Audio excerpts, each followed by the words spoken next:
6. 4 good working habits that will help prevent fatigue and worry. Good working habit No. 1. Clear your desk of all papers except those relating to the immediate problem at hand. Roland L. Williams, president of Chicago and Northwestern Railway, says, "A person with his desk piled high with papers on various matters will find his work much easier and more accurate if he clears that desk of all but the immediate problem on hand. I call this good housekeeping, and it is the #1 step towards efficiency." If you visit the Library of Congress in Washington, D.C., you will find 5 words painted on the ceiling, 5 words written by the poet Pope. Order is heaven's first law. Order ought to be the first law of business, too. But is it? No, the average businessman's desk is cluttered up with papers that he hasn't looked at for weeks. In fact, the publisher of a New Orleans newspaper once told me that his secretary cleared up one of his desks and found a typewriter that had been missing for 2 years. The mere sight of a desk littered with unanswered mail and reports and memos is enough to breed confusion, tension, and worries. It is much worse than that.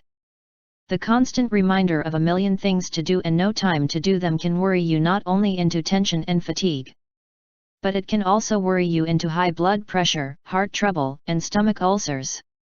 Dr. John H. Stokes, Professor, Graduate School of Medicine, University of Pennsylvania, read a paper before the National Convention of the American Medical Association, a paper entitled Functional Neuroses as Complications of Organic Disease. In that paper, Dr. Stokes listed 11 conditions under the title, "What to Look for in the Patient's State of Mind." Here is the first item on that list. The sense of must or obligation. The unending stretch of things ahead that simply have to be done. But how can such an elementary procedure as clearing your desk and making decisions help you avoid this high pressure? This sense of must, this sense of an unending stretch of things ahead that simply have to be done? Dr. William L. Sadler, the famous psychiatrist, tells of a patient who, by using this simple device, avoided a nervous breakdown. The man was an executive in a big Chicago firm. When he came to Dr. Sadler's office, he was tense, nervous, worried. He knew he was heading for a tailspin, but he couldn't quit work. He had to have help.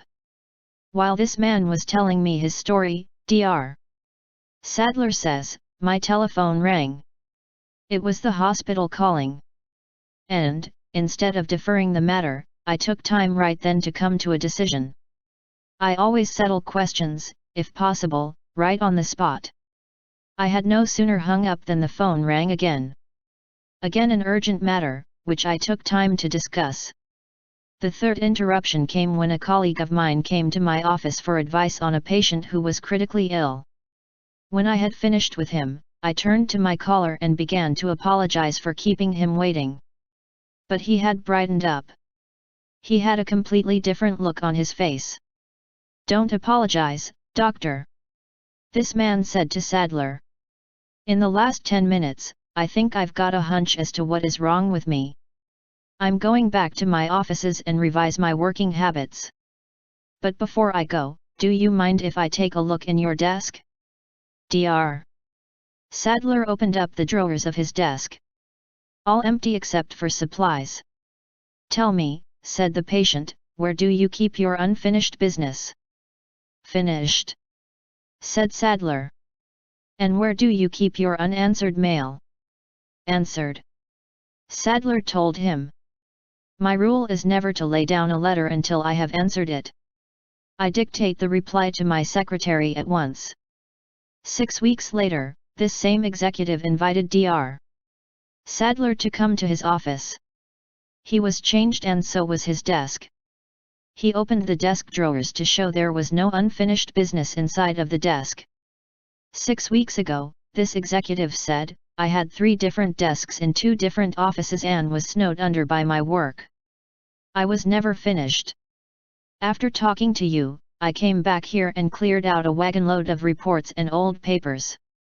Now I work at one desk, settle things as they come up, and don't have a mountain of unfinished business nagging at me and making me tense and worried.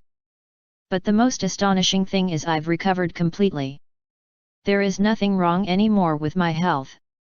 Charles Evans Hughes, former Chief Justice of the United States Supreme Court, said, "Men do not die from overwork. They die from dissipation and worry. Yes, from dissipation of their energies and worry because they never seem to get their work done." Good working habit no. 2. Do things in the order of their importance. Henry L. Doherty, founder of the nationwide Cities Service Company, said that regardless of how much salary he paid, there were two abilities he found it almost impossible to find. Those two priceless abilities are: first, the ability to think. Second, the ability to do things in the order of their importance. Charles Luckman. The lad who started from scratch and climbed in 12 years to president of the Pepsodent Company. Got a salary of $100,000 a year, and made $1 million. Besides that, lad declares that he owes much of his success to developing the two abilities that Henry L. Doherty said he found almost impossible to find. Charles Luckman said, "As far back as I can remember, I have got up at 5 o'clock in the morning because I can think better then than any other time. I can think better then and plan my day, plan to do things in the order of their importance." Franklin Betger, one of America's most successful insurance salesmen, doesn't wait until 5 o'clock in the morning to plan his day. He plans it the night before, sets a goal for himself, a goal to sell a certain amount of insurance that day. If he fails, that amount is added to the next day and so on. I know from long experience that one is not always able to do things in the order of their importance.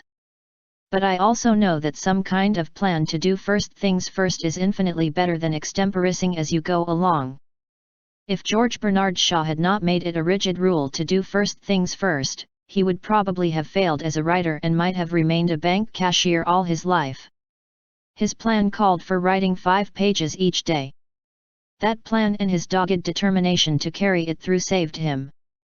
That plan inspired him to go right on writing 5 pages a day for 9 heartbreaking years, even though he made a total of only $30 in those 9 years, about a penny a day. Good working habit no. 3. When you face a problem, solve it then and there if you have the facts necessary to make a decision. Don't keep putting off decisions. One of my former students, the late H. P. Howell, told me that when he was a member of the board of directors of U.S. Steel, the meetings of the board were often long drawn-out affairs. Many problems were discussed, few decisions were made. The result: each member of the board had to carry home bundles of reports to study. Finally, Mr. Howell persuaded the board of directors to take up one problem at a time and come to a decision. No procrastination, no putting off. The decision might be to ask for additional facts.